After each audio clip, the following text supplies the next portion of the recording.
Okay, so something I've been wanting to do for a little bit as part of a YouTube mini-series, maybe think that's going on with 15 minutes, I don't know. But I want to start recounting all my experiences with Dungeons & Dragons from the beginning of other role-playing games I try to play. I'm going to call it Dungeons & Dragons Memoirs and Confessions Stories. That way it spells out MACS, kind of, sort of. Keep on looking. Okay. So, yeah. So I'm looking, I want to just try and recall my memories of the times I played role-playing games on a repeated basis and took place in the imagination. Of course, I don't look like this when I'm beginning the series, but is what it is at the end of the day. I also don't have any note cards, so I'm just trying to continue speaking while I recall. Pretty lame web series, but okay, here we go.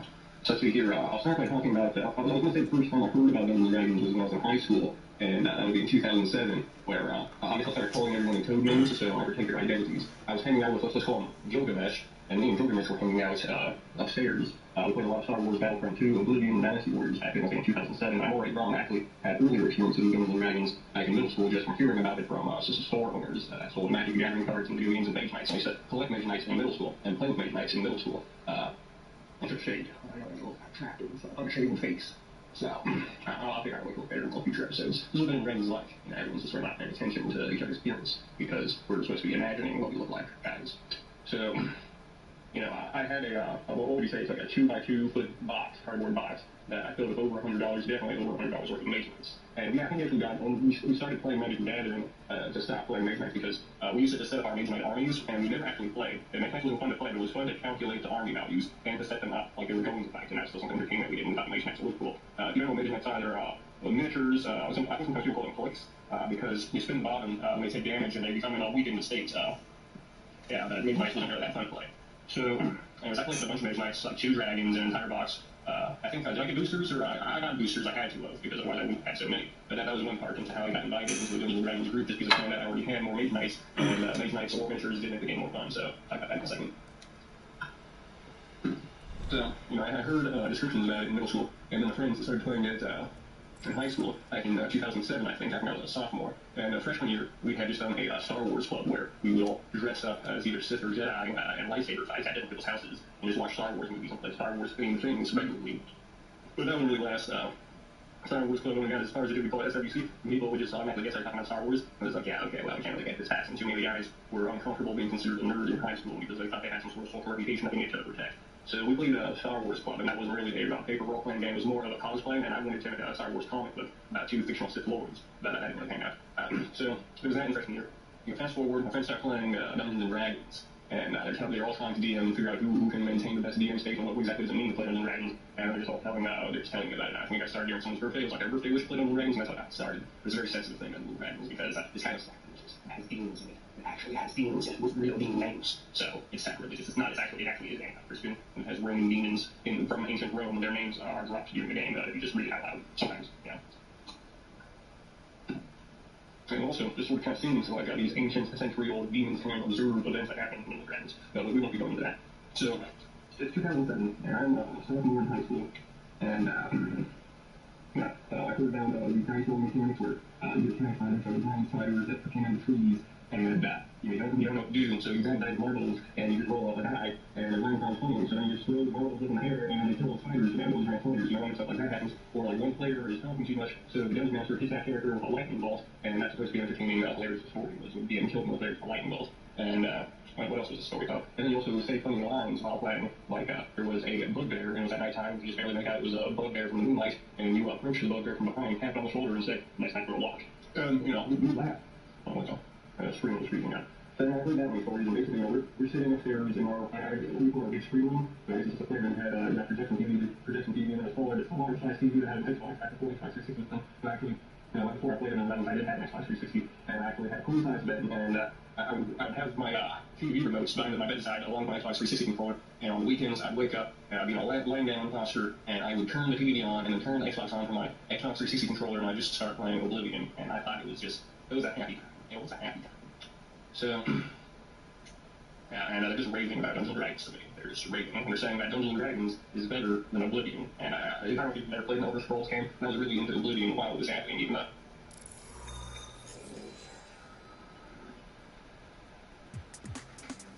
Traveling to Hana. Okay, so, got cut off last time. The last 5 minutes when I started talking about my orc or half orc barbarian was not included in radio. I'm trying to search it. Alright, see. Yeah, sweet. Looking and sweet. So, yeah. Okay, so last time, my half orc barbarian was trying to move my lips better and have more control over them. Yeah. Okay, so Gilgamesh, that's his code name, invited me over to Big Ben's, who was the dungeon master, and Big Ben would not let me be a full orc because he said that all orcs are evil and do not have souls. But justice. So Big Ben said orcs are evil and orcs don't have souls. I want to be a full orc. That is racist. Yeah, I couldn't be a full orc. So I'm not a half orc barbarian. First time I played double dragons. And for 3 sessions we could be described as a tower. I mean, not a tower defense, they got castle defense. We defended a castle for 3 months. He kept on getting over to his house. And it was a drawing of from the sky or a bird's eye view of what could be described as a square. And about an inch inside, a smaller square still, like an inch smaller all around, and you would stand on top of the wall and fire crossbows and arrows and maybe throw rocks at goblins and hobgoblins and ogres and trolls and hill giants. Trying to kill all of them. You know, and once we did, we started making a guild hall. And we started interviewing NPCs, non-player characters, to see if they wanted to be part of our guild. And what that involves is having Big Ben pretending to be several people over and over and just trying to help them new personalities on top. See who we want, this personality, this NPC, non-player character.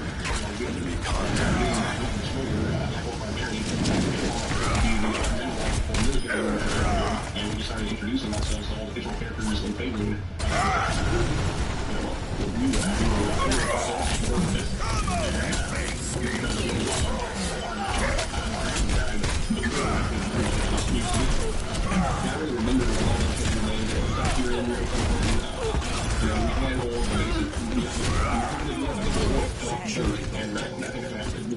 sharks. We were in a boat.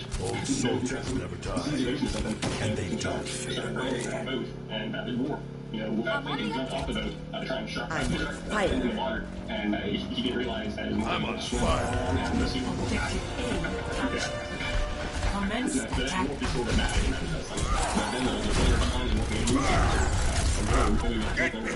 And as soon as it happened, started being that one to hunt down that stupid halfling road, and that all just like, and I had to get my fucking way, and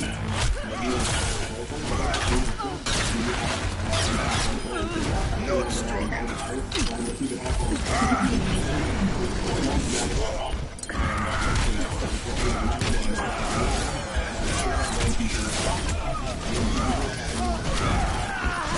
You're powered up. Get in there. Enemy contact.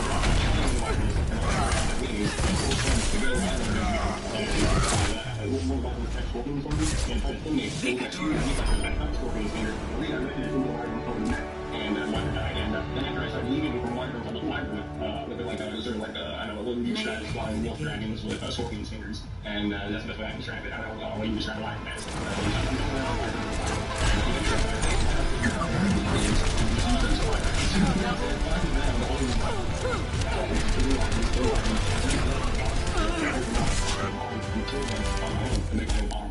I did that a lot of them, dragons. Whenever I would kill an enemy, I would take a skull or something like that and then put it somewhere on my body to increase my AC, which is armor class. And someone needs to show how it's done. Gilgamesh and Ratman and who else was there? There was 2 keys. There was 2 keys. Mr. Snide. And yeah, we really had the blast flying going through our blocks. We had blocks flying on the dragons. Big Ben's mother would make cookies for on pizza. And yeah, but what I was more concerned about was learning what I don't know for myself, so that I could be the one that was at the center of attention, and that everyone could just be, you know, making over me and worshiping me, and I could just control like a dozen people, you know, and just make them do whatever I wanted. That's what I liked the most. Magma Destroyer. I've had several Magma Destroyer variants. I've used that as names on forums. I put that in all the Scrolls games on Warcraft. And another one of the groups. And when I DM, there's a lot of time I have a Magma Destroyer as NPCs. Sometimes twice, sometimes there's more than one. It's a very common name.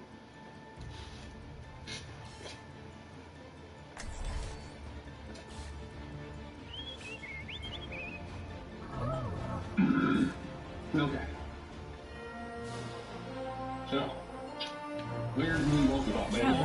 still playing while 3.5 on the dragons.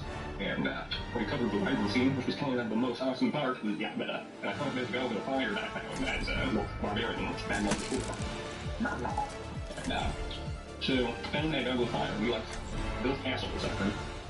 Started introducing ourselves to other settlements as the new group in town that tried to deal with a dragon problem, but the dragon didn't fit too Just a second dispense. We had a fighter with us who had a little sword bottle and kept on swording dragon, trying to teach it to behave because it kept on waiting supplies for other settlements. And every time we tried to question the bandit it captured, whenever we tried to get this information, its head was exploded. So we kept on questioning the bandits, and their heads kept on exploding, and we didn't get any XP when their heads exploded because we weren't the one who killed them. And we just started dying in our presence when asking too many questions. And I guess the dragon had special powers, and trying to cause people's heads to explode and fall away. So we found some of the dragon's feces, and gold feces with gems in them. It's the time we melt this down, and we melted down gold feces, scooped the yellow feces off, and we probably have more gold. So we went more gold, so we took the golden feces, and that eventually led to a gyro or gyro sense attack. Yeah, we took all night. It was basically in our realm. The fight started at midnight and went until sunrise. So we fought for like 5 hours, sitting for like 6 hours, hitting it with axes and swords and shield bashing it. And also we had a druid with us that shot lightning at it. Druid wasn't that important though. I won't spend much time talking about druids. And eventually, as the gyro sphinx was dying, it opened up a portal to hell, or the 9 hells, or the 666 layers of the abyss. And I was always more barbarian, so I got jumped in the portal after it because it had stolen that golden turd. Recently, and was also trying to pick it up at a fire. I got through the portal fell, and there were all these torsos, barbed wired together to make walls. Everything was made out of different human torsos. It's all human torsos, barbed wired together. There's no water out of it. And I'm just going into an orc raid for barbarian raids. I've had some bad museum experiences. And I'm fighting through hell, and there's wolves in hell, and it's like, yeah, that makes sense. Kill all these wolves, and turn their souls into new sets of armor, and eventually I got out and fought my way out. Didn't find the razor or the golden turd, but what I did realize I could do is I could gouge out one of my eyes and become the new Eye of Rush. And I started recruiting forks, and there was like a ninja and a urban city and a whole and that was about everything that happened in the first 3.5 adventure. And we used to play like once a month, for like a year, and we got started on Star Wars RPG. So we had to go into that Star Wars RPG. We kind of got to Geo, which is how we get the video because the galaxy is so emergency works. And I might like 12 people see if they want to watch on the RPG was we had a originally, but then Sonic just came out was great. All the rules improved. And there was only 30 pages of the square book. Every week, all the rules was really the Sonic edition had and we actually converted the rules. We converted the 370s or bad rules. And we got the 3.5 for the dragons.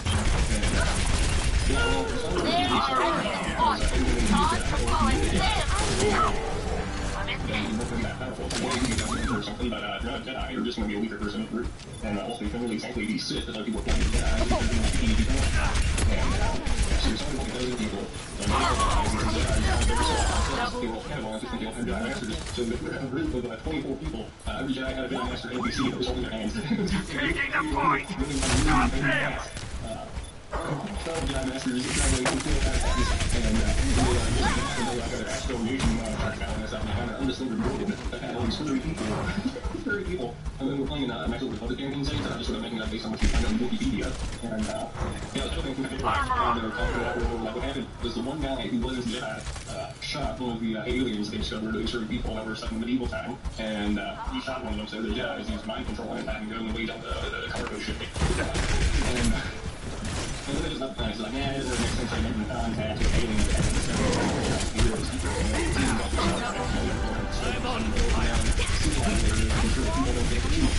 and I decided to put on some mundane quests because we're going to be going to the rules. And I was talking about next day, I can remember next and we basically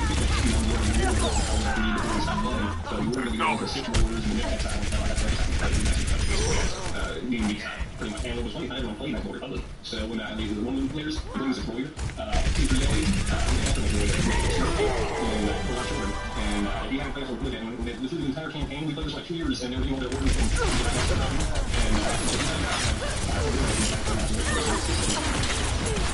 Double kill. Triple kill.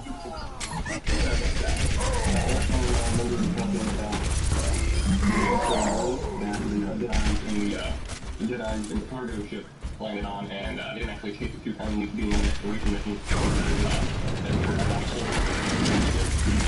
So this is not a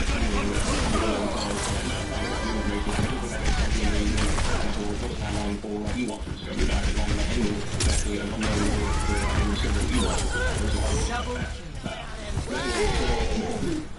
there's a lot of this enemy group, and it was kind of started to meet me. And when the group meet me, I realized I had to speed things up a bit. Pretty much the majority of the group, I just stopped playing just right off the bat. Well, the bounty hunter who had been pulled to go in.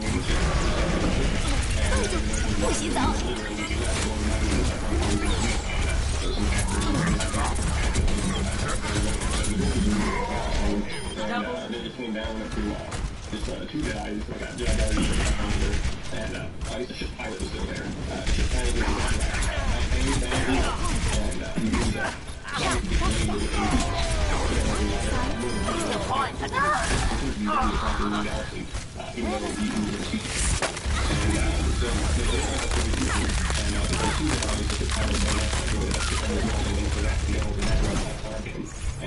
but with the pilot didn't realize the master member was one actually had serial killer programming and was going to try and kill him. So the first thing that I did was I sort of took up all night, I think, was they had to go and investigate about serial killer and I walked through the insurance so they put out and get them all kinds of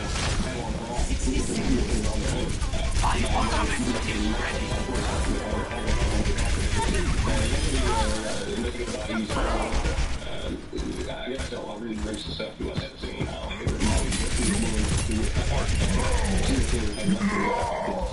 In their open wounds. Yeah. So, they tracked him down, exactly, ready to say he's serial killer. And the actual like the serial killer program might have been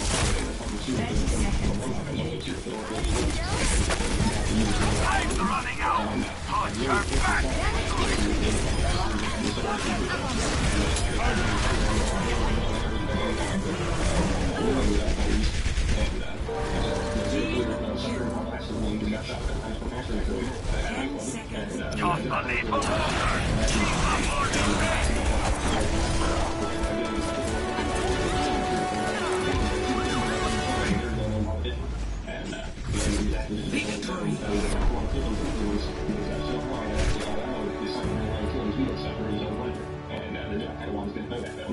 they were doing right, and this was the second before the Mandalorian Wars.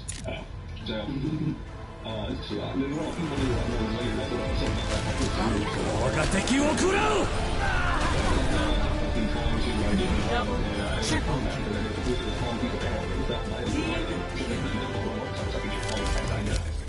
so they want another thing with more droids, and there's just some crazy guy that had a robot arm, had a speed blade from out, and he just went with the music and the old thing against her mind, and kept on swinging at them, and had to destroy droids that he programmed to protect him, and that got him some XP, and then they had to go to Congress because there's some sort of outbreak of disease in the lower layers of the earth, where all the poor people are, underneath the stacks and layers of different cities, way all the way down to the bottom, where you're right there on the planet's crest now, and way down there with poor people, I all recognize from disease that a lot of orphans there who were using them into rat schools because a space corporation was testing out biological warfare weapons on poor orphan children because they couldn't defend themselves from the spacefaring corporation who needed to test out their biological mutagen weapons.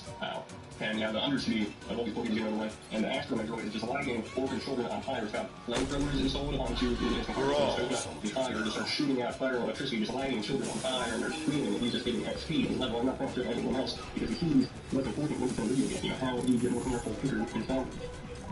Playing young ones, okay? So, yeah, so then, they build a wall around the last filming that happened before we mutated by the biological weapon using thing, and waves and waves and waves of power,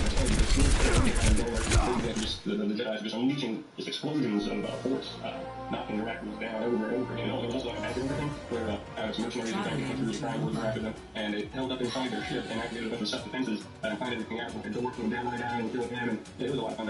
And eventually, war was out, and the Jedi Master Regiment took all himself to be the general of the Republic's army, and we're all the Jedi put their forces together against the Mandalorian threat, and we'll go into that next time.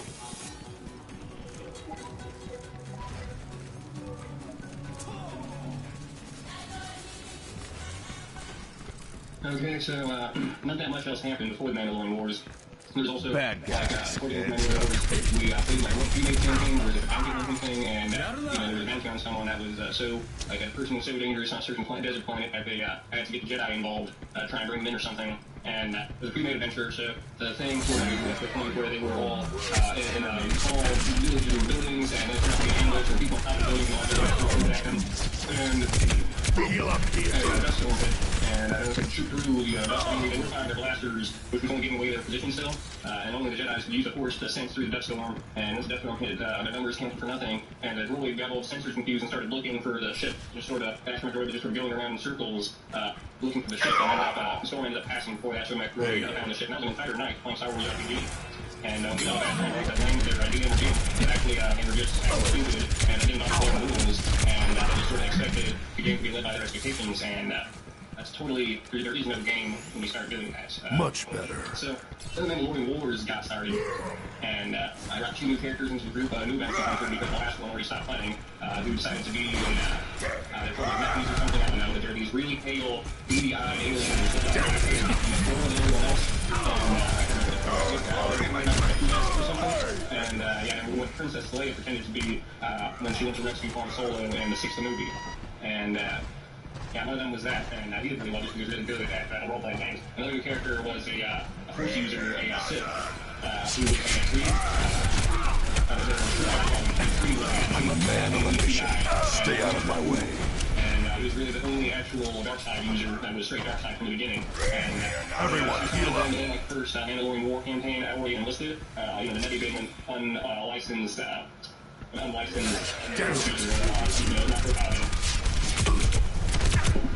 The bounty hunter was just a private monster for the government. They were really well, really good for them. And they were going to kill Mandalorian to trust Mandalorian for a long time. But that things went really well for them. The tree Mid-Eye person disguised himself as a tree or a canyon, and bounty hunter that was in the Republic Army at the time used a grappling hook to get across the canyon while they were being chased by Mandalorians, and Mandalorians flying across the tree, trying to get across the canyon to get the for a long after. The tree then just used like a grappling hook and flying all the Mandalorians in the canyon until about 8. And it sort of kept going. Then they went to Tatooine, and the tree and the bounty hunter just, well, mostly the tree just went around raping and torturing people on Tatooine while the rest of the Mandalorian. So that for propaganda reasons, to make a Rim Planet for afraid Mandalorians, leaving behind falsified evidence of Mandalorian past on how Rim Planets use a dark side tree and a Sith Force user. Yeah. Difficult to remember the first Mandalorian battles. I think they were, the first one was huge open plains where, you know, they would go around the open plains with front warfare and giant laser cannons going out, holding energy shields and vibro blades, and just sort of clashing in open conflict. And, yeah, it's kind of difficult to mention anyone's name in specific. The first battle had a Lieutenant Carlson, and he got the manual fire when the cannons after they got down, and got into a fight with the Mandalorian captain. He got roughed up a bit and stabbed, but ended up killing that Mandalorian in some cool way after. Pass into the iris. That was definitely the state we were in for sophomore year of high school. What is the opponent's number? This is really far out. Something happened thousands of years ago in our galaxy and involves interstellar warfare. And most Star Wars RPG were with battle scenes involving gut shield generators or energy cores and causing larger explosions or even crystal spot space in the base of the stage. And how many times can you do that? How long can you be entertaining? Just special effects, laser weapons, and you know, force effects, miniatures moving. Yeah. And then there was a Tundra Planets where I had to do all the same things. I guess the best part was Force Storm that got through, and we had moving tunnels to an ancient secret entrance into the hidden base. Exactly happened to be the Mandalorian's shower room. They caught the Mandalorians in the shower and were beaten and raped by naked Mandalorians. Really outnumbered, but outnumbering the naked Mandalorians and having a drop on them and having superior armor and equipment wasn't enough because the Mandalorians were just so much superior as warriors and fighters that naked they just dodged all their weapon attacks. They were defense their own weapons while the Mandalorians there before they were able to save all the Jedi and bounty hunters with superior programming. We'll pick up this story again later. Traveling to Nepal. Okay, so I left out in the middle of things after that weird Mandalorian encounter in the Secret Tunnels, where the droid had to save everybody. The droid actually got a lot of kills in that encounter because he was able to hack into the computer software of the Mandalorian refurbished pyramid base on a forest planet where the battle was going really terribly. And the droid was able to hack into a lot of the security functions and was able to turn all the Mandalorian defenses that they installed against them, killing all of them. Up until they got, they were also able to do this without setting up any alarms. He was able to jam at the comms. And so the droid's saving everyone, and they're going through all these different levels in the pyramid, and they eventually get to the ground floor.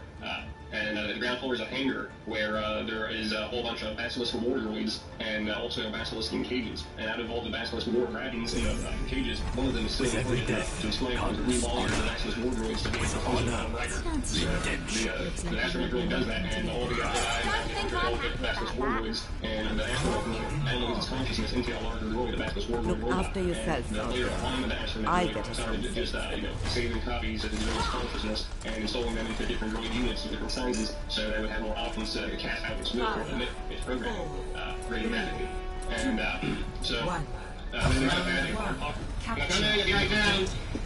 Might have had a bar talk with them, a type of insectoid humanoid alien that has extra sets of arms, so it can dual wield twice as many weapons, or dual wield two-handed weapons, two-handed loot.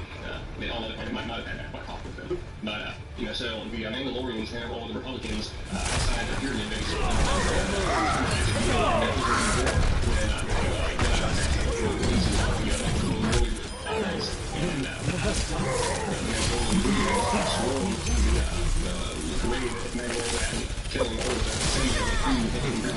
Weak.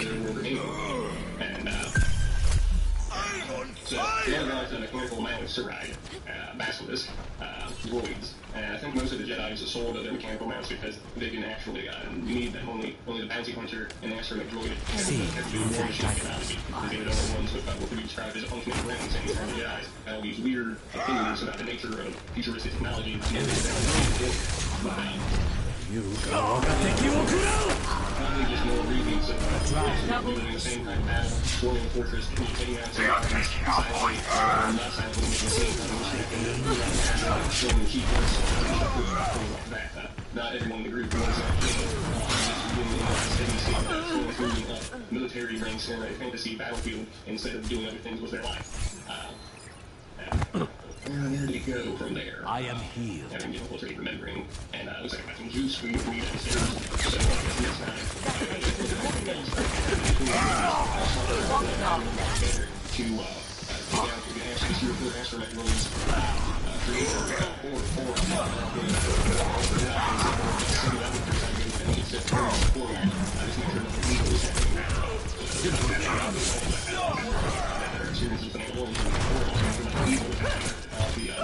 the evil tree, when you go around, see there any powerful dark side relics that can enhance its force-giving abilities that tree. And yeah, I'll talk more about this later.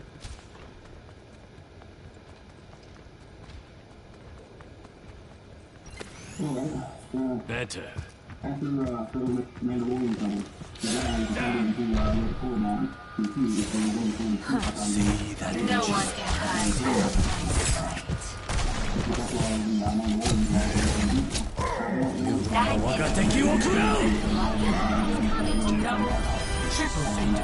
An inspired.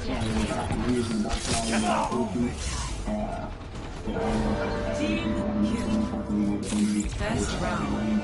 And they also collected some force artifacts. And yeah, you know, there's a lot of time about nobody said the MACS of the full levels from some games, and there were really 6 on 4 at the time. So, you know, wasn't really a whole lot there. But then they decided to go after the secret alien vehicle after finding some background in the programming about the or maybe just figure out contact him and bring him back to his secret base organization, which was in an asteroid field. They got a special asteroid agent and were able to assign the needle in the haystack of the asteroid base in the asteroid field. And the asteroid really had to leave longer than the orderly behind because it couldn't get through the whole thing inside the asteroid. And yeah, they cut through the entire base, destroying the woods. And eventually, we got the last one before the free for boss battle. And what happened was the creator used a poisonous gas on them, so all they had to do was breathe, and then you just eventually pass out. And once they were passed out, the creator put in all the force stages, and then you just under that and his head also loaded to fill in the strength. And the actual you actually have the feelings of attachment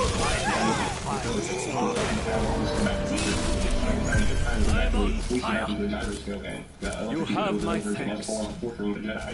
The creator was your killer aspect, like really not that all going to do to torture the Jedi was to torture their star pilot, because that alone should have been painful on them to watch another movie instead of break their spirits and make them powerful. If we're seeing anything to do directly for making a Jedi.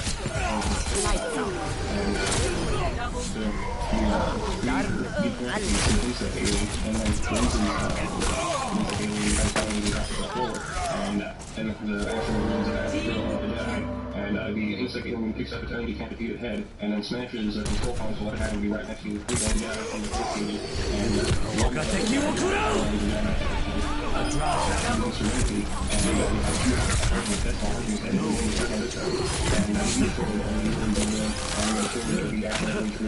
and they didn't realize that this activated a self-destruct sequence after basically they were not destroying the serial killer room. They realized they needed to get back to it, and explain to the droid about how neutrally necessary systems and that they needed to deactivate the self-destruct sequence and that they needed to so the national droid that stops with the self-destruct sequence is saving everyone again. And everyone's super excited to now have a super extra big so they have four national ships and the stock really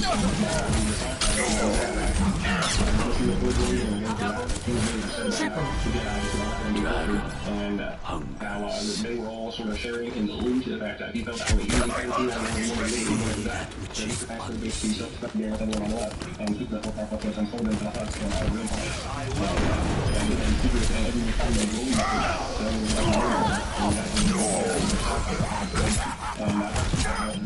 Never second best. And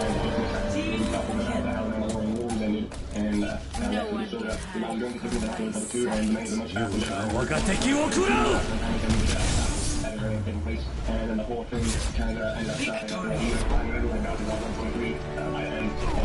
And before we stopped learning, people had like forces armor, black fiber blades, space suits with energy shields, battle huge vessels that could ride through hyperspace, and the interaction still that strong because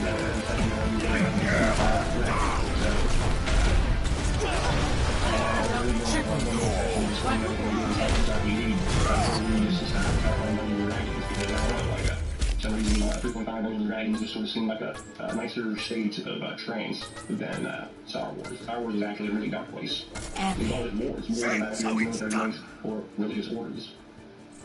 You have how your character can have in such a setting, and everything's actually so expansive that the virtual imagination can try and the entire worlds that are in advanced space technology that are actually not actually there in research because it's sci-fi. Well, that's all I have to say about that.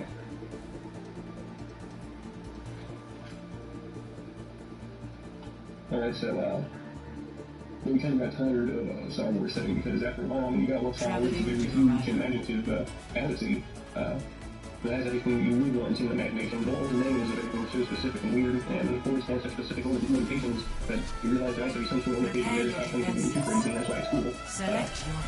Northern Mandalorian Wars had like 15 different Mandalorian captains that were just more and more powerful Mandalorians and their bosses that had to fight through, so it was supposed to be in like session, so it's basically like planning on trying to get all my friends together, like 7 friends to spend the night at the same time, 7 to a dozen at certain times, and trying to do that every week for like 13 weeks. Of course, that doesn't always happen, and then you never actually finish because you make the thing too outrageous. But we actually did complete Mandalorian Wars. It just came down to me and one other player who was going to be the Jedi Exile from Next Order Republic. But I didn't know kind of because he rolled a natural 20 on his will save to resist getting cut off from the Force.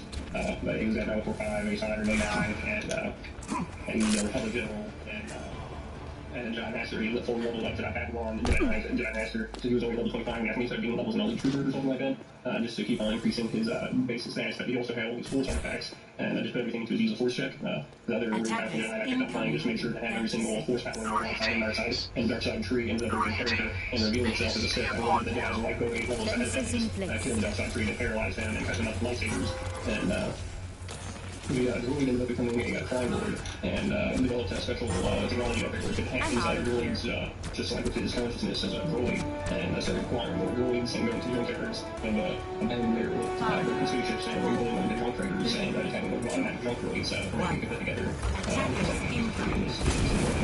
My sentry will stop the enemy deployed.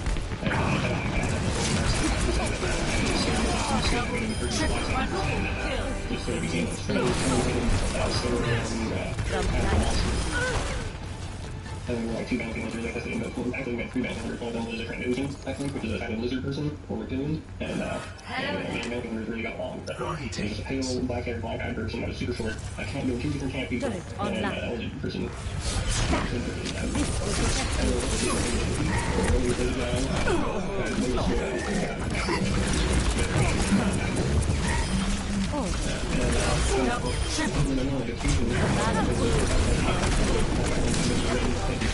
I am on fire.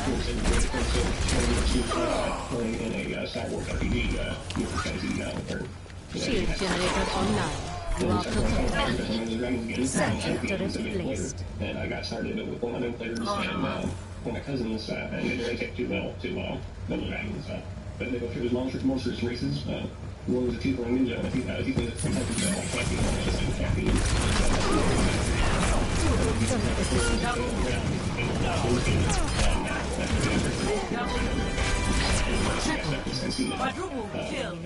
No one. Turret deployed. We had like 6 hit dice, so there's not one character. So, you know, fair play. And I started with the first, so I could try and get ready level 2 or 3 before facing with the Minotaur. And I had him make a huge hand ogre, which is trying to climb the this.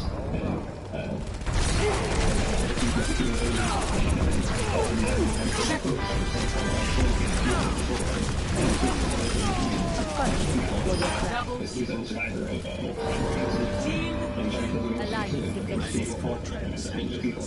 So, experience tranquility.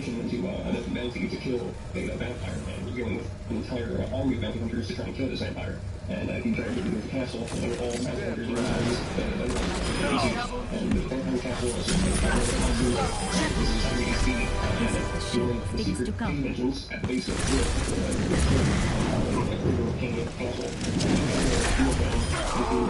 secret cave entrance into the cliff side at the base, where there was an underground maze that really underground tunnels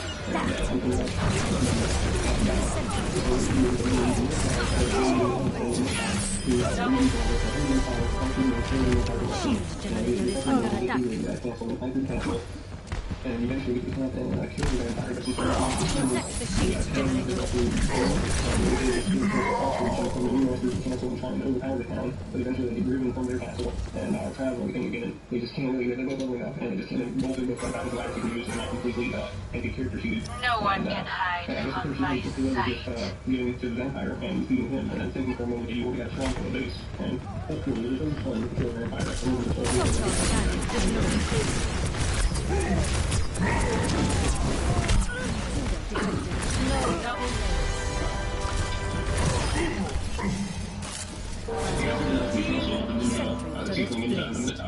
And we're on one, and it wasn't really that nice of a time, but and eventually they saw a drow tribe or clan, however you describe it, they were grouped under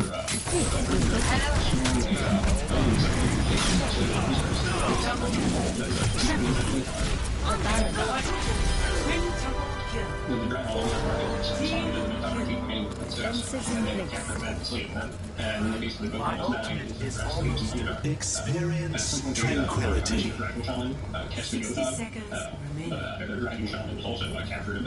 Hello.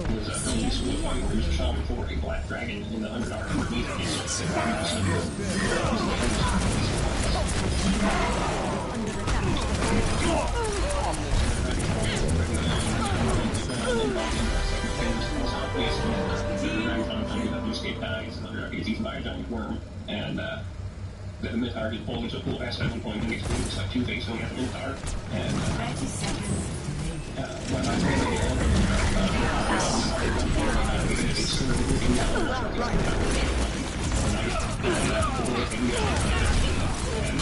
And we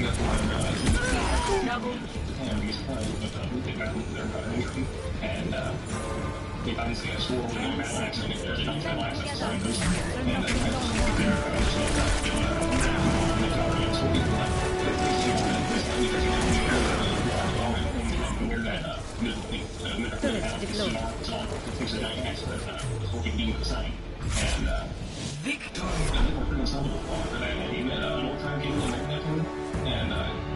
she was named a Magnar Destroyer, and they fought each other, and he killed Magnar, became very much fourth tribe, and all orcs had to follow his military whenever they anytime an orc would come up with his tribe.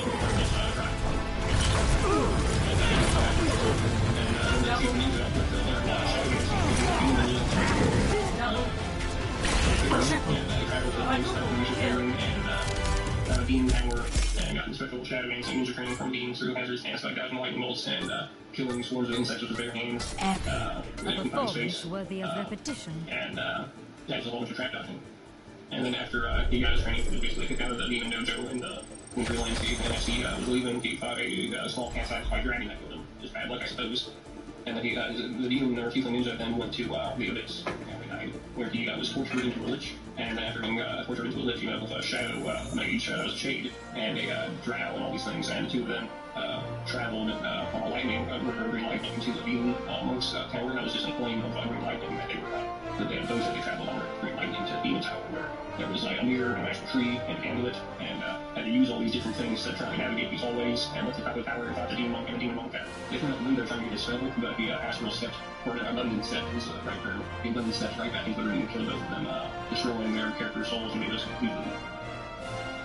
And basically just grabbing both of their souls and destroying them and like tortured for the rest of the time. So that's how he okay. So I don't know, characters went that way. I wish the Minotaur got back the rest of the group, and the group of main characters, and Minotaur we had a orc city, a castle, and there's only several levels that monster's character. Barbarian Vibrance, huge rage cleave, and the game's simple enough, and then just role playing from there. I'm collecting more magic items. Yeah. So, and the new players made monks, demon monks, Bar Defeater, a safe power for either and Shanghai Road, later changed his race into a cat, so he had better agility. Now arriving at Lijiang Power. We got a gnome wizard for one session, a human war mage, probably 2 human warlocks, an armadillo monk. A tiefling dustblade. Yeah, tiefling dustblade. And they went through a bunch of different cities with different magic fantasy races, werewolf scenarios. Build them up, break them down. And eventually all started to escalate towards a demon tower that was taking everybody out of the Deadly Crisis, where one of the largest towns in Faring, large someone that tower is a Rubinal.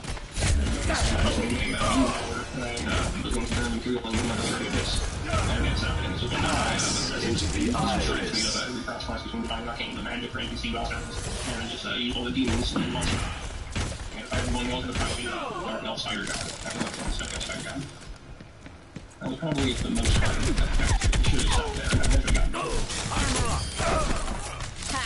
Nada mal.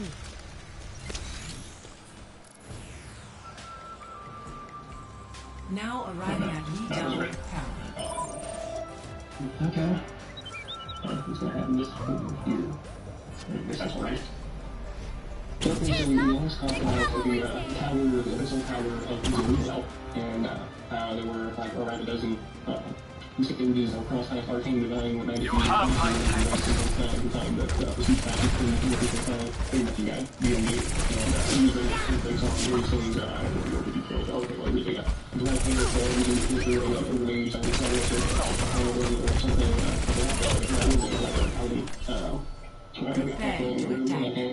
a magic dagger that we did like when the Roman group had the Ozen dagger that we used more some tools, okay, we're running out of time. Oh, there was a tiefling warlock cleric, because he was also powerful. But they were all there because it was a new druid, but you can actually say that word. It's a monster, ninjas, and dragons, something that you get for experience, and it's a new, and they followed it as a druid cleric or something like that. It's also an arcane divine cross-class. Because they were like a secret society guild of mages and religious sorcerer wizards that were only worshipping demons of the abyss and trying to raise a giant magical tower that in Waterdeep, a central marketing hub of the city of the Niflheim, and which is also a designation of the SSI man. And there's also a coast.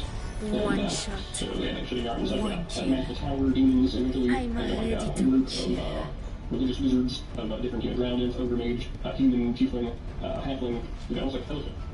And they defeated, and some of the adventure players saw different planes, and the chamberlain and closing recommended that never become a cat person, and one of the ways of this system is 6 layers of this, it's a cat person, and I think that the Jovian intelligence, who is the meaning of the styles of the cat person, as the chamberlain, because it's one power base. It's like all of us, really monstrous race who's greater than all of us, and by now, the race changes to a monstrous race for all of us, and chooses more alpha. And, so it's not about it. I didn't feel a lot. Steam fighters, abyssal fighters, monstrous fighters, gun fighters, and the feelings are still alive died, and they can use philosopher's stones to still resurrect him. And it really also have an empire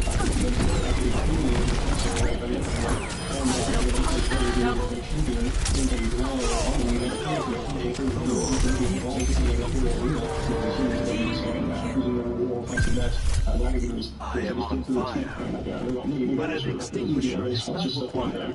Just leveling up. And then, well, I'm already down the ground. Look how forth a magical sword out of ground and engine. Wrath, which had every single thing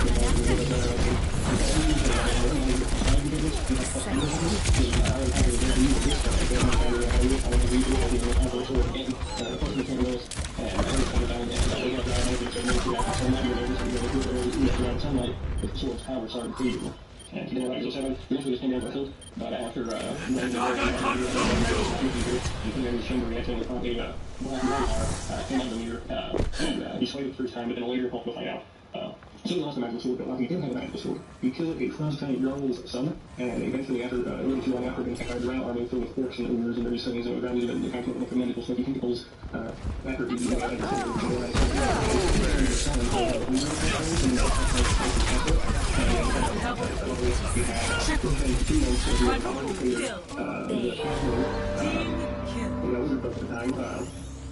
I needed that. Okay, the people that's what it's always uses his sword as his wand basically, and he expensive attacks through sword blade magic attacks, all combat and sword and armor wearing, hitting the attacking, but more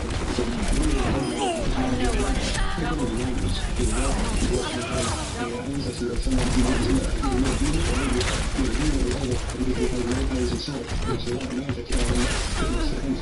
I'm on fire. he died. But not that lad, that's not even a lot of the I heard it, and he puts it in the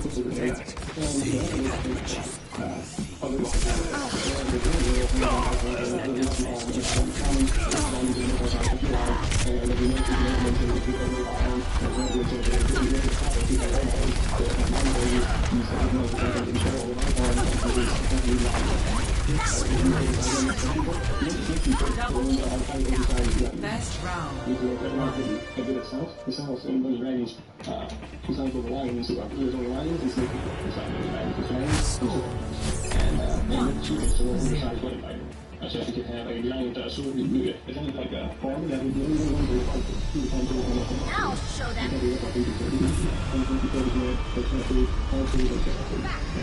I can't wait to get into the fight. Greetings. For combat operations.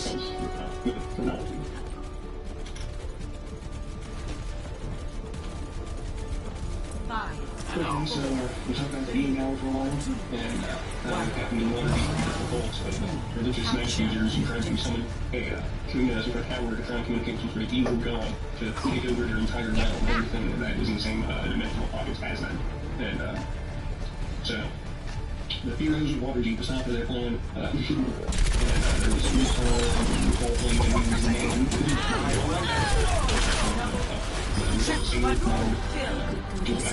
and he saw a flying boat, navy boat, from hidden mountain sea, a lion who died during the tower defense. And that lion was a druid, and he had 9 died. His name was like Aslan, something like that. The lion was bad fortune. There was also a centaur who died in the first. And so all crazy beast creatures, mostly evil, dying in the centaur, and allowing through teaching and fighting the white dragon. And then there was more drow characters, a couple of halflings, and every matches and everything. But people back to the party. The heroes that did survive, 2 heroes, who were originally one person, who got their soul shattered by the Sword King, the Sword Giant, the Sword King, master force of nature. He didn't always used to be that way. And so Storm King tried to most saw many can't be people. And I got to before the story began. And so their human, Myra is Atlas Satyr, which is a Yukon, and Moonfire is a ball human.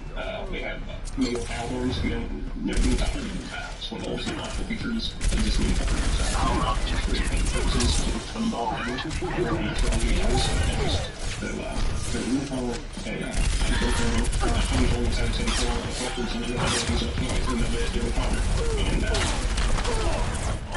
Not good. The enemies of Terran will Don't worry, I got it. Experience tranquility. And yeah, that's how being that went. After that, we'll do and you're also well known after that. I heard about the demons. No one can hide. That's how different things and deal with demons and elementals and the hells of this, you know, all the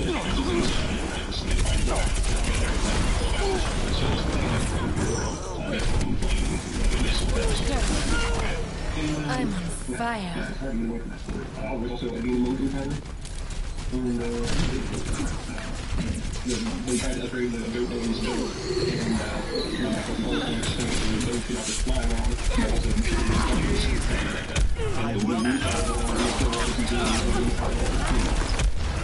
yeah, well, it was called the Sword King, so they then resurrected all the wizards and the wizards and they served such a their leader to be replaced, you know, throughout the human wizards that found in the religion, and the original prison days, which they were released from Sword King, they got Bard One, that's what they were human, and a half-elf, a long half-elf,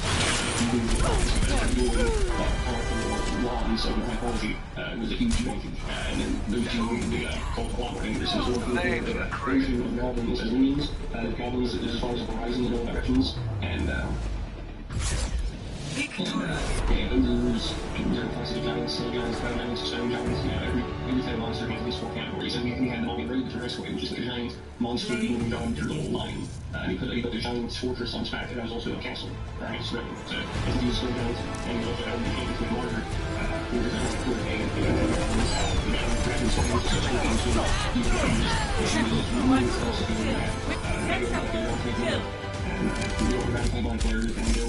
giant deserts and five colossal stone golems, and I'm supposed to go around 5 vampire cities. For really no reason, there's way too much, over 16 different mini quests, each one taking a session, because I thought it was a heart, an orb of just game experience that was supposed to be able to turn people into gods, or demigods, and accidentally broke it open, trying to stop someone from getting it, and they fell into a deep pit where they found a bunch of monolithic elementals that were princes of different multiverses of elements, water, fire, earth, stone, earth, and wind, or air, and also lightning, and they were just like huge, and offered to different deities, and had golden magic armor, and flying carpets, and musical instruments, and floating musical instruments, and floating weapons, and that just sort of stayed in their field, and they were just flying around as gods, fighting primordials and waves of primordials with enchanted golden armor on, fighting waves of primordials as gods, and as god versions of their starting monsters, human starting species, all the evolved Pokemon, and all tanks going off as much of a powerful deck in the imagination as you could put out, and right after that, they left the Cave of Wonders after the war, but they turned people to gods after we need to go back and just charge, and then back after the Storm King and Torture for several sessions, where I'll be going to next time, going into detail about how they were in medieval fantasy prison camps as warlords of enemy sides, and how the Storm Giant and his cult of religious wizards were willing to use them to get information about magic items of consequence, and we'll go into that next time as they plan their escape from the fantasy prison camp. Build them up, break them down. So, let's talk about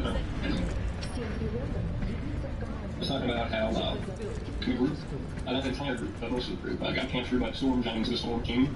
So what was the plan? It's like Deathman's campaign setting either page 191 or 290. I think page 191. The Storm King, he captured the majority of the group.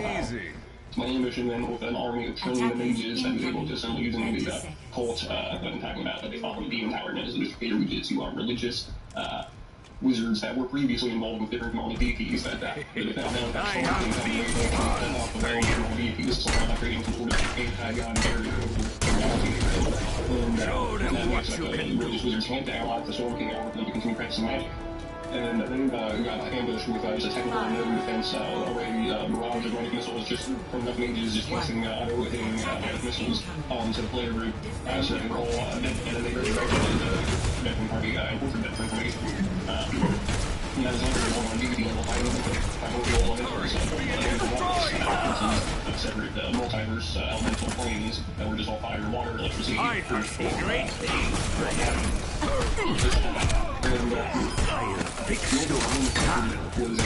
Was a cat person that used to be a chamberlain. One name is out in the deity scene where everyone got turned into a god for like 5 seconds. And yeah, he missed out on the deity scene. So he decided to make a new character, level 1, Golden Defender, which he was going to be going for. And since he decided to make a new character, we got 2 other people to make new characters, and they made a lizard folk and a warlock. And tried playing with them, but the lizard folk died attacking a level 20 wizard and a level 3 druid. And got hit and that folk died, and then they decided to make a back on it, and the wolf decided to just make a new character again. And they just started trying to attack Atlas-Atman, but they weren't actually powerful enough to win.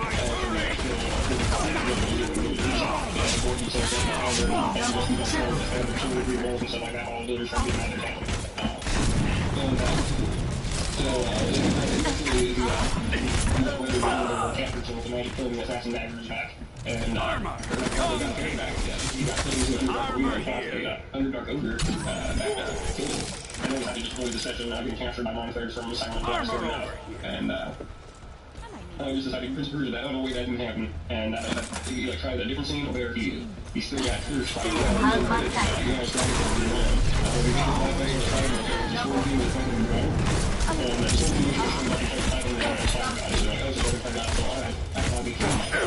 he didn't kill that guy. He just survived the you can spell it. For a second, they were using a miracle spell to summon their deity type, but what they actually did is they used an arcane primal spell to turn a mouse into their god, and they just ended up dispelling the mouse. And there wasn't a guy to fight after that. I think that's 5-1. And yeah, so he got cursed by the god wizard as he lay dying. And he got cursed by the god from his prison.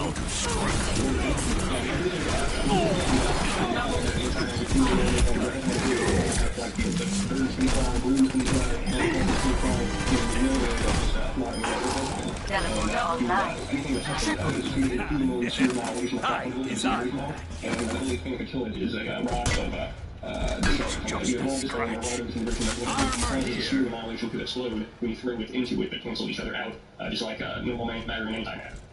MACS. Anyways, well.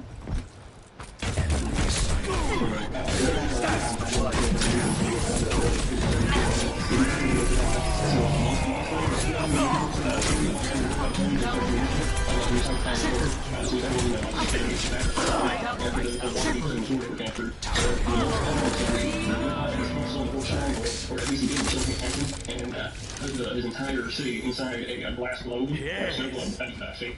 But what the Solar King didn't realize at the time was that the stronghold had a portal to the monk, the demon monk monastery, and the monk, the Minotaur was able to just teleport himself to some world while the monk, the monastery was in the middle of the prison that he was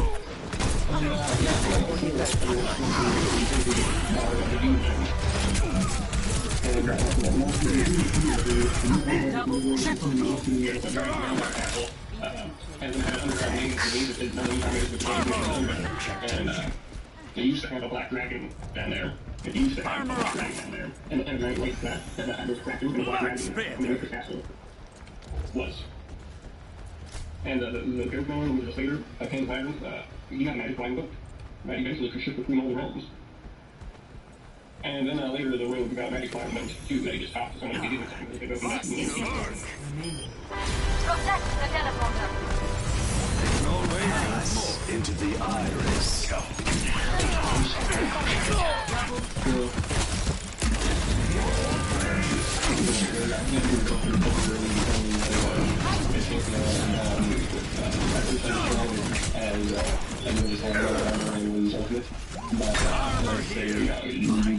No one can hide from my sight.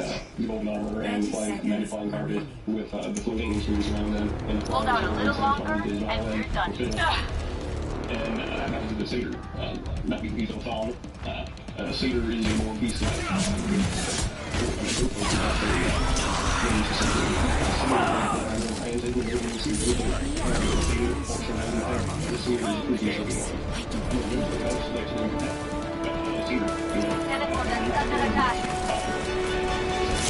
So the cedar root overshadowed him, and everyone was like, they had the audiences and they rolled in one piece because the Tigger got through most of the feed method. So that was a centaur and like 3 horses and then 2 monks and a seer, which is our go-to person. And they were always running horses because they know that we got right horses in. They got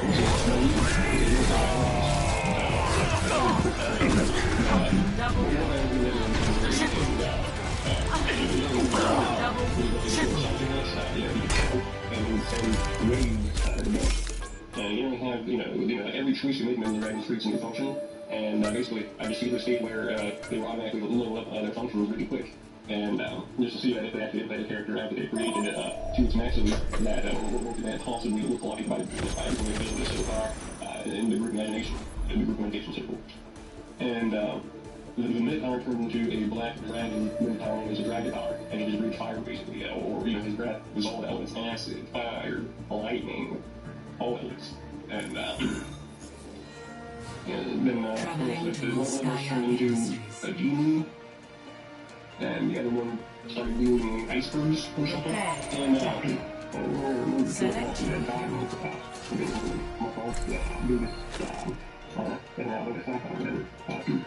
And who else became out for a little bit?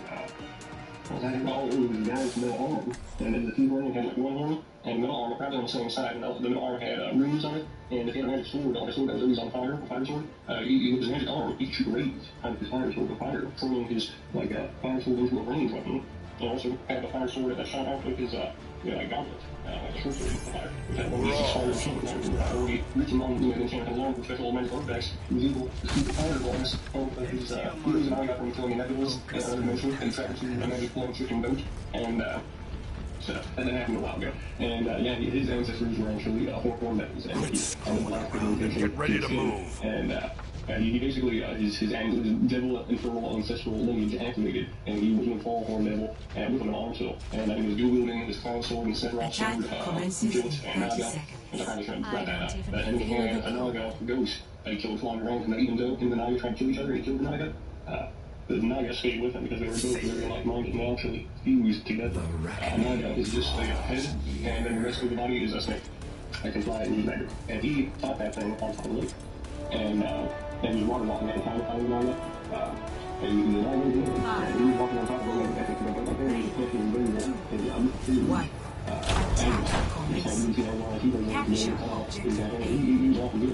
and actually trying to super hands together with our moves together. But yeah, so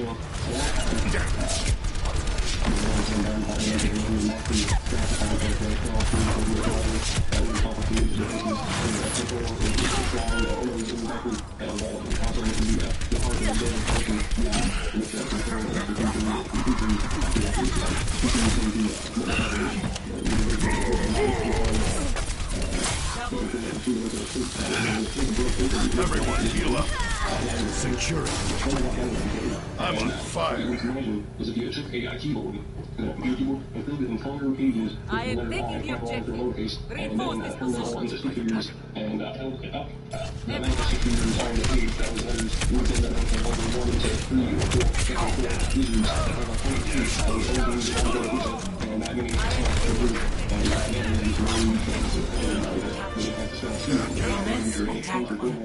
because shield makes you immune to automatic automatic missiles. It's too stupid to know that and have that in your mind, knowing anything can just teleport from all around you, or you can just be teleported to move, or like that. But a lot of times you just get instantly randomly down the random life on just to shoot your eyes.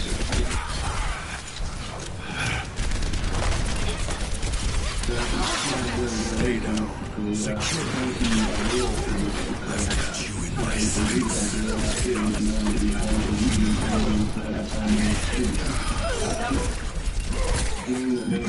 I am taking the objective.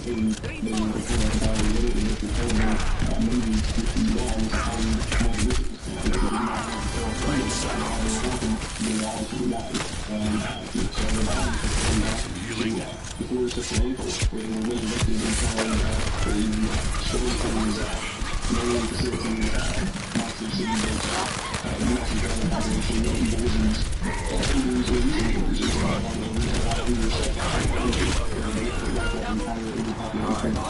Fire.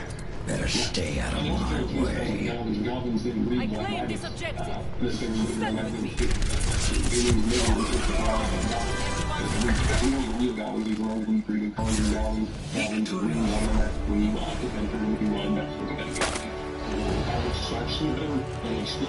Sparks like the rules and the ones that have been exposed to that liquid energy stuff. And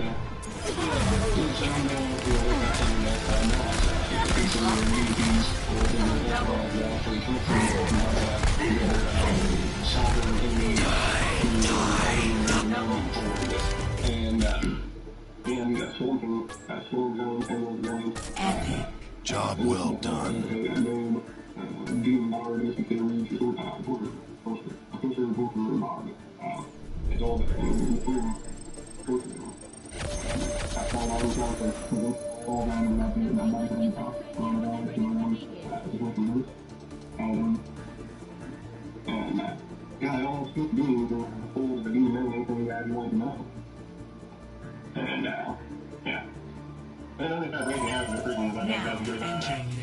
Midnight are going to be sacrificed into a sort of like a giant shrinking ice gel orb that was supposed to become an ion stone before the storm king committed so that he would be even stronger. And the same thing was going to happen to Bard Sayer and his nymph cohorts, except they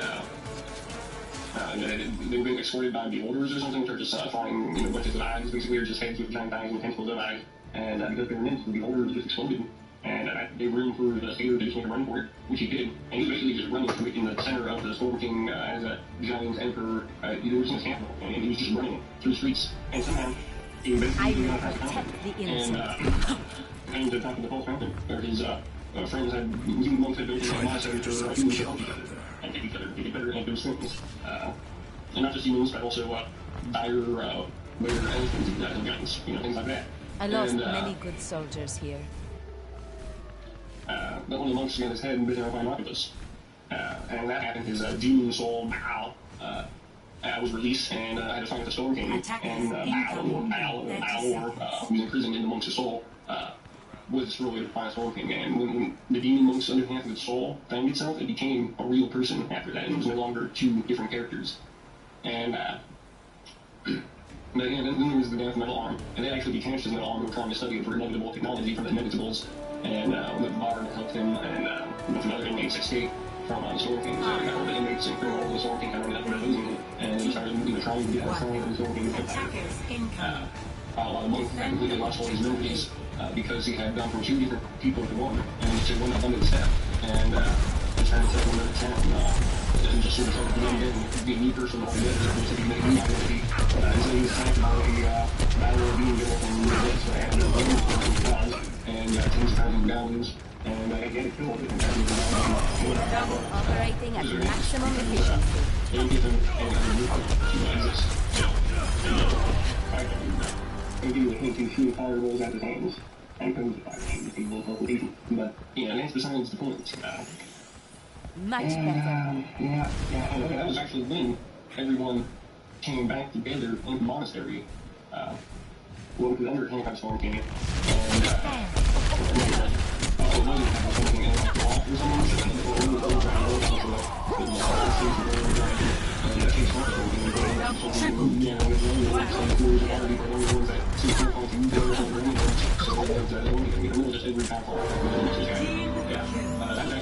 System repaired. The sphere of annihilation shot with the rod of creation or something by throwing them into each other so that they would cancel each other out, just like matter and antimatter.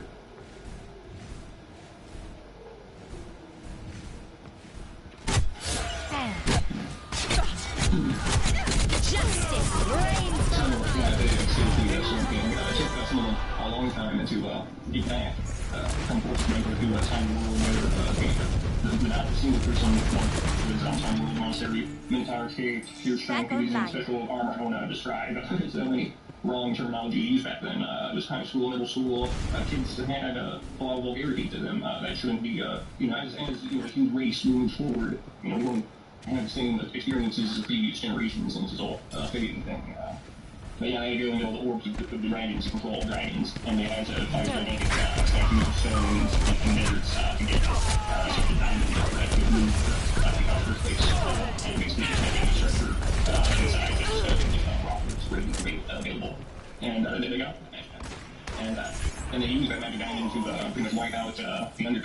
Understood. It wasn't that bad. They did use it on like one Mind Flayer city with an outer brain or tried to. And between that and the prison camps, I think that people realize that, you know, it was just because I had the nicest house and I had the My ultimate game is systems that, you know, I was, like, people knew each other through each other, and I just realized that, you know, everyone else was involved in, like, extracurricular activities, and that one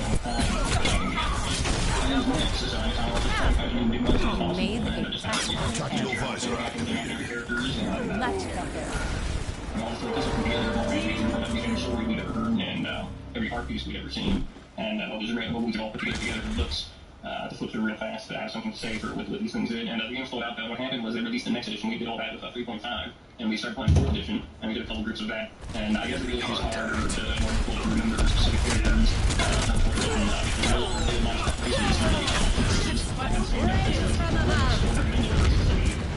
So everyone just from those games, I just always got I don't know how we got level 10, but we did all a lot.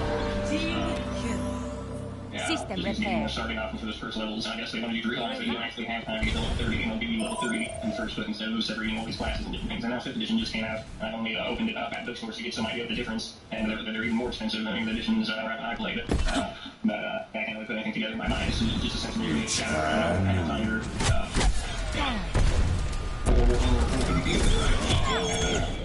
And I have mentioned from 4th edition, where we read voices, and there was an awesome zombie cave, and people died a lot of people kept on losing their characters, and that the tension grew. I will not fail again. Because most people realized they didn't want to play RPGs anymore. That was already my condition. I was realized that when you're only more than online gaming, because of the natural interactiveness with other human beings, and there's just too much tension to be having people over to your home all the time. Just for your own imaginative ego, or what, no, people can't understand the enjoyment of those role-playing games. But I guess they're just like more from that together in Skyrim. And that's something I used to spend as much time as I come to really looking at and it was all about the voice of certain concepts, history, using terms like hacking, reading,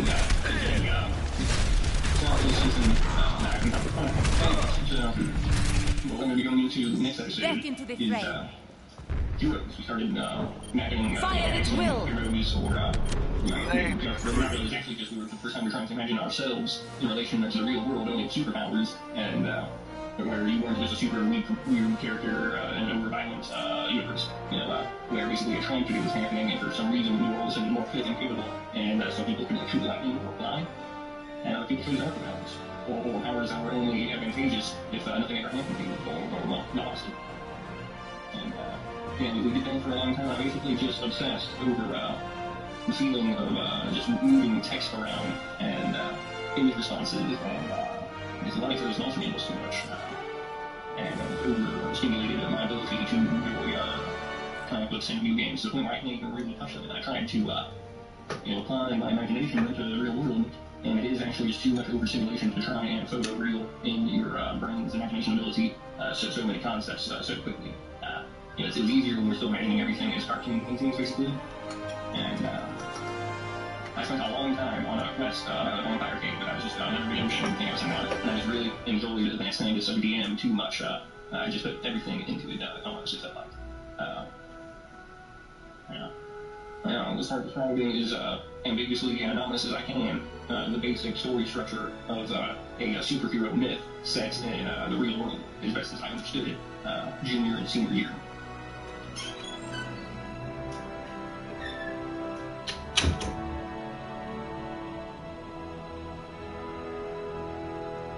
So, nearing the end of high school, after 4th edition, Dungeons & Dragons was released, and we were still waiting on them to make more core rule books, role-playing books, and,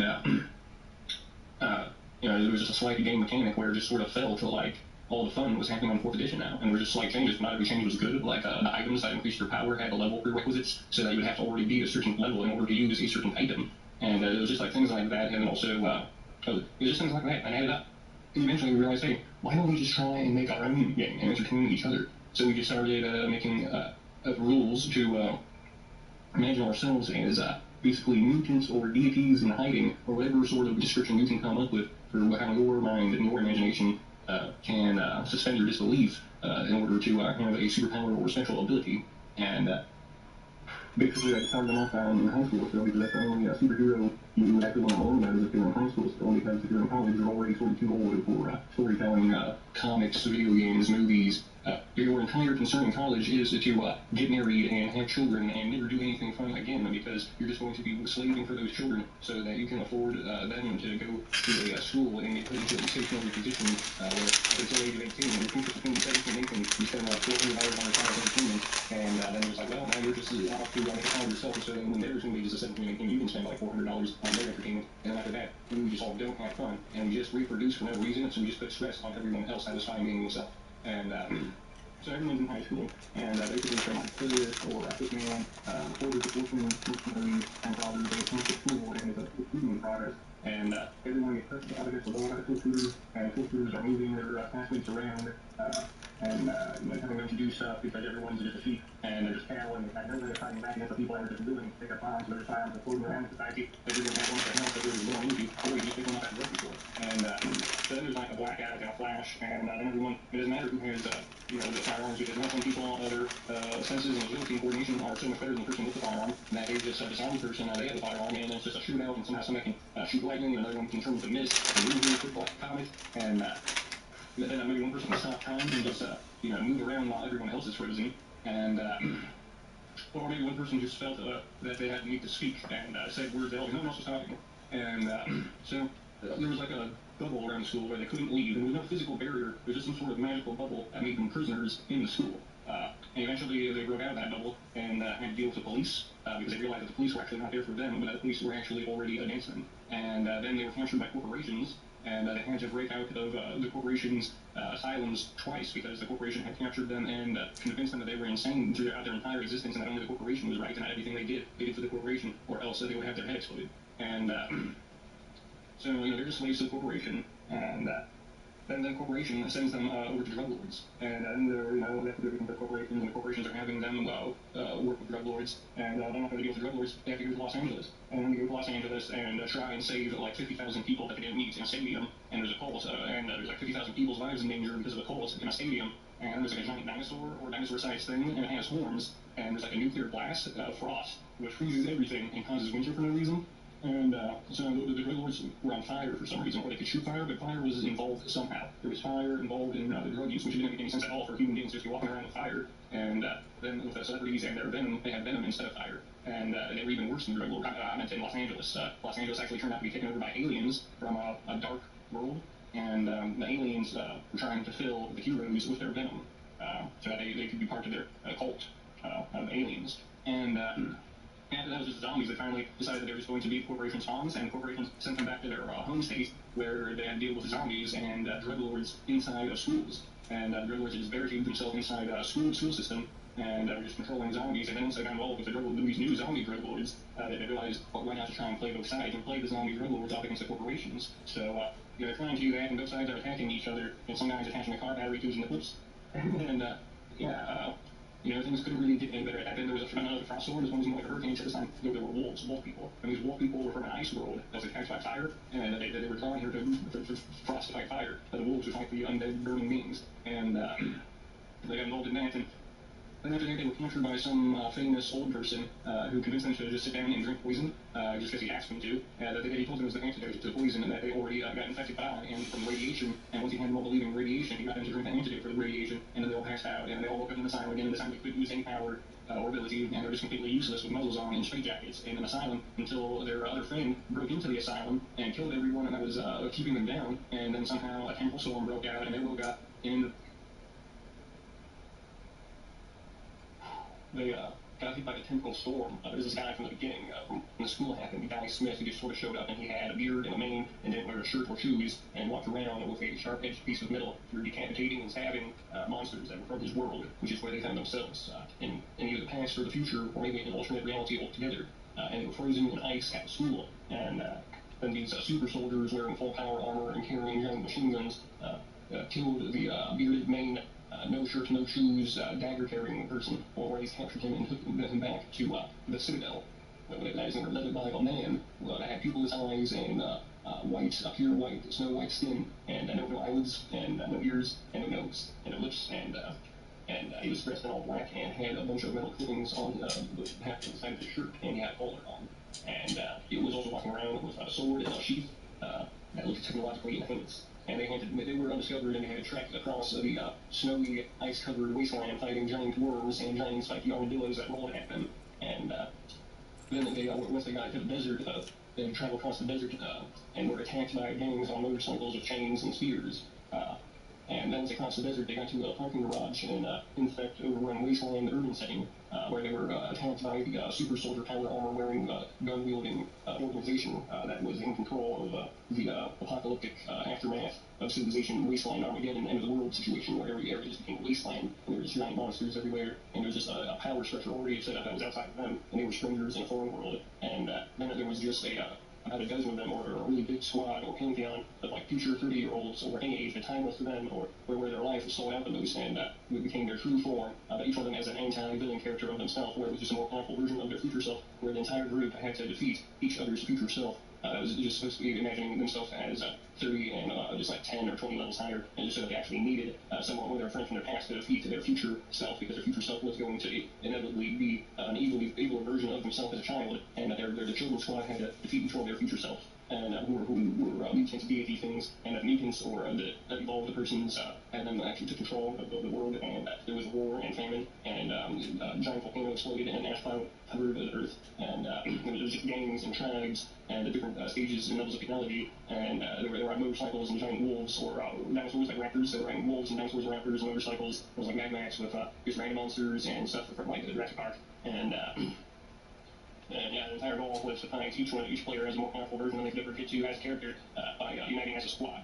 And just imagining them as a squad already taking control and destroying the world and finding an alternate reality of just rules, just mental scripts that had in responses and believed they needed to use probability or maybe just amounts of effort or just agreed to the task for the thing to be accomplished and over with. But it was never actually going to be over with. After they defeated all their future selves, I was going to try and project into space, and then start as space starts going. And it's just like, alright, you conquer a solar system, you conquer, like an arm of the galaxy, you have to set rates for your expectations of worlds and planets and stars and galaxies, and then people already went into the dimension. So once we're in the dimension, it's actually an easier storytelling mechanic to just go through parallel Earths than to ever go to Mars or go outside and do another solar system. Are you moving towards space battles and you want to do that, or are we going to be Dragon Ball Z and they have space, and we're just shooting bodies stored energy as an energy weapon to destroy their metal craft, and then it's just power levels of technical location point, and then your method against the amount of targets involved in other power levels, and I guess you activate next, what is their combined as a group, what was their combined power level, and then just work out those mechanics. Just not really productive mental consciousness. Yeah. And then, this way, it turned out the galaxies were gods, and they only had names, and we couldn't say it was actually an offensive thing to imagine astronomy and astronomical and xenobiologic conquest as a form of entertainment and trance meditation, drift and lucid dreaming, and listening to music, and just increasing the perceived velocities and measures and grams of units to an imaginative state, and not actually knowing what any of the laws of states or physics what was stated was true or not, which would be true. And I guess this is my last minute or minute and a half, and I guess I'll just speed this up too, and it was just something I typically say while I couldn't handle the tension of using the technological devices uses. Yeah, I don't really know where else to go on this one. And I just spent years trying to document every storytelling device and get those down to bulleted sentences, and then see what is the most amount of notation, image response, and most comfortable set of lines I can stare at to disassociate the perception of the moment from the brain's pineal gland or complex neocortex to some lobe, some special lobe in the brain that allows you to bend light in forms and shapes of essence and recreate images.